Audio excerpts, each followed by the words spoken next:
안녕하십니까, 박병욱입니다. 탄핵이란 말은 굉장히 원래는 흔하지 않는, 우리가 흔하게 들었던 단어가 아니죠. 이제 박근혜 대통령 탄핵할 때 정말로 그 전에 노무현 대통령도 한번 이제 그런 거 있었지만은 흔하지 않는 그러한 사안이었는데, 이번 22대 국회 열고 나서는 탄핵이 일상화가 돼버렸죠. 그러니까 이제 뭐 국회의원들의 업무가 전부 탄핵이 아닌가라고 할 정도로 지금 탄핵에 매달려 있죠. 탄핵을 하려고 하고 그걸 방어하려고 하고 300명의 국회의원들이 정말로 정신없이 무지고 있습니다. 그러니까 이 부분에 대해서 조선일보의 박종훈 논설실장이 한번 탄핵에 대해서 이거 이제 읽어보니까, 그러면은 지금 뭐 검사들도 탄핵하고 방송통신위원장도 탄핵하고 여러 탄핵을 하는데, 그리고 이제 윤석열 대통령도 탄핵하겠다고 그러는데 국회에 이제 뭐 청원 이게 올라가지고 그러면서 지난 대통령 문제는 어떻는가, 결국 이제 그렇게 비교가 됐네요.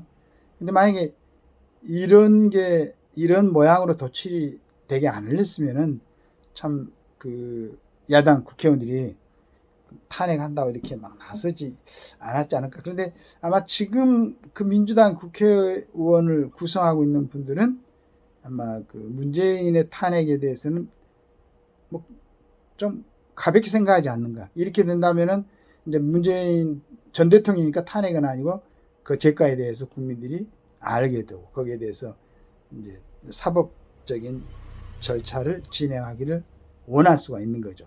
한번 보면은, 탄핵이란 헌법의 힘으로 공직자를 쫓아내는 서슬퍼런 제도이다. 시대가 혼탁해지자 발에 치일 만큼 흔해 빠진 정쟁의 소도가 되어버렸다. 22대 국회 개헌 후 두 달 새 민주당 등이 발의한 탄핵안이 7건이다. 방통위원장은 임명도 되기 전에 타깃으로 찍히더니 취임 다음날 탄핵안이 발의됐다. 아무리 사람이 잘못해도 단 하루 만에 탄핵할 만큼 중대한 헌법 법률 위반을 저지르는 게 물리적으로 가능하냐는 항변이 나올 지경이다. 이재명 전 대표와 민주당 등을 수사한 검사 4명도 탄핵 리스트에 올랐다. 한 검사는 당사자들도 부인하는 피의자의 부적절한 관계 등이 탄핵 사유로 적시됐는데 첨부된 증거 자료는 언론 보도 4건이 전부였다. 다른 검사는 음주 추태 의혹 등을 문제 삼았다.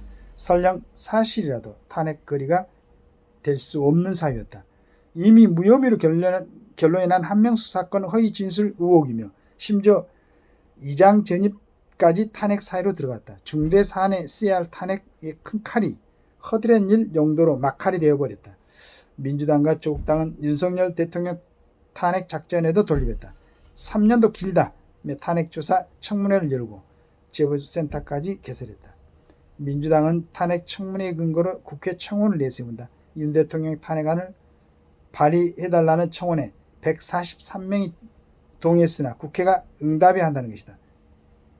동의했으니 국회가 응답해야 한다는 것이다. 4년 전에도 당시 문재인 대통령 탄핵을 요청하는 국민청원이 있었다. 여기에 147만 명이 동의해 민주당이 참여를 독려하며 분위기 띄운 윤 대통령 탄핵 정원보다 4만 명 더 많았다.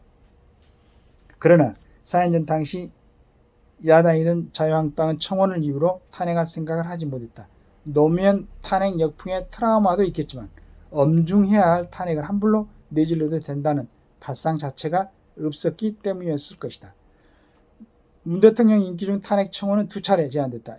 147만 명이 동의한 청원은 코로나 창궐 초기인 2020년 초 문정부가 중국인 입국을 안 막아 자국민 보호에 소홀했다는 이유로 발의된 것이었다. 그 전해인 2019년에는 북한 핵방치 묵인과 국정원 대공수사권 박탈을 사유로 든 탄핵 청원이 25만 명이 동의했다. 탄핵 요건에 해당되는지 여부를 떠나 하나같이 국민 분노를 살만한 사안들이었다. 이것은 빙산의 일각에 불과하다.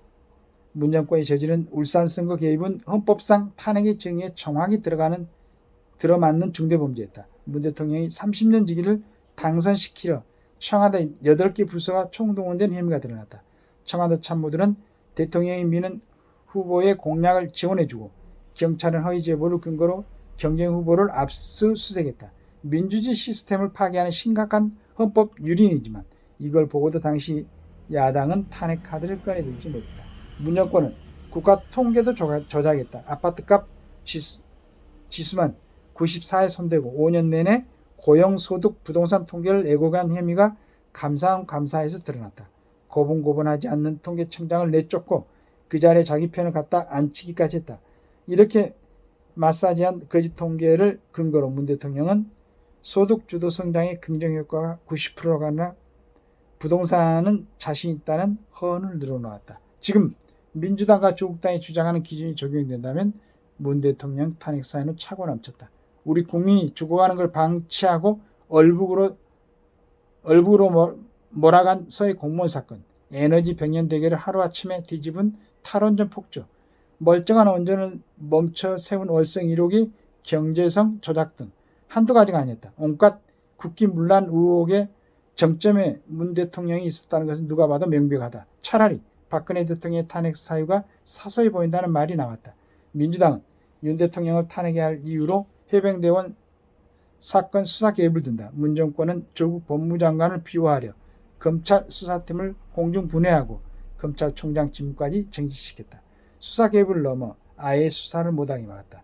민주당은 김건희 여사 문제도 탄핵감이라고 한다.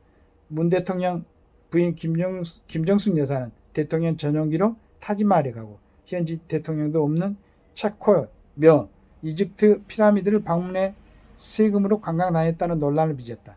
청와대 특활비로 의심되는 이른바 감봉권으로 옷 장신구를 구입했다는 의혹도 나왔다. 무엇이 더 중대한가?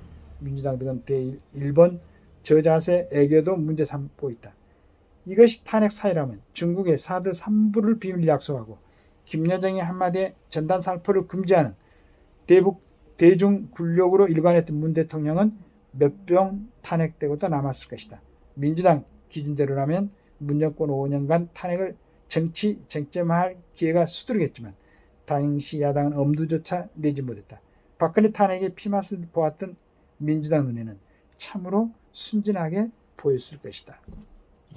이렇게 박정훈 칼럼이 썼습니다. 이런 거죠. 그래서 이제 그 문 대통령은 아까도 얘기했지만 어차피 이제 지금 대통령직을 벗어났으니까 여러 문제에 대해서는 한번 이제 다시 살펴봐야 돼.